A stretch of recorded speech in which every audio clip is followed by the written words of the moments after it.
In today's video, I'm going to teach you how to compress a video using Clipchamp.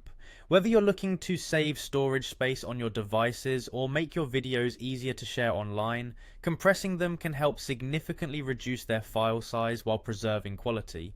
This tutorial will guide you through the process step by step.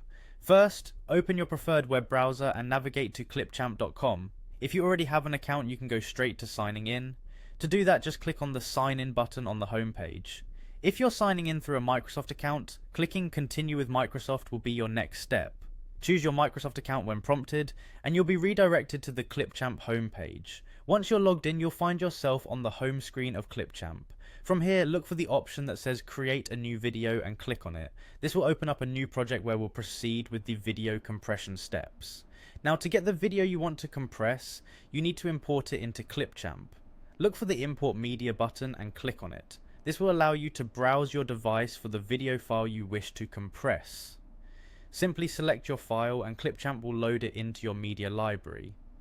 Once your video is imported into the media library, click and drag it over to the timeline or workspace area. This action may sound simple, but it's crucial as it places your video in an editable space, enabling us to proceed with the export and compression process. With your video now accessible in the timeline, direct your attention to the top right corner of Clipchamp's interface, where you'll see the Export button.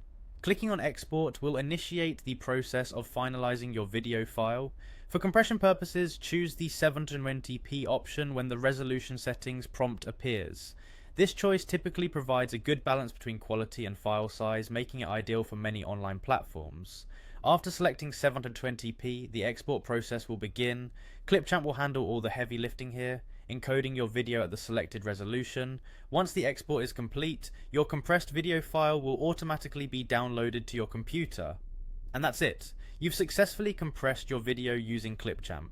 This method is not only efficient but also user-friendly, ensuring that anyone can compress their videos without needing extensive technical knowledge. Thank you for following along with this tutorial. I hope it helps simplify your video editing tasks, making your media more shareable and storage efficient. Don't forget to leave a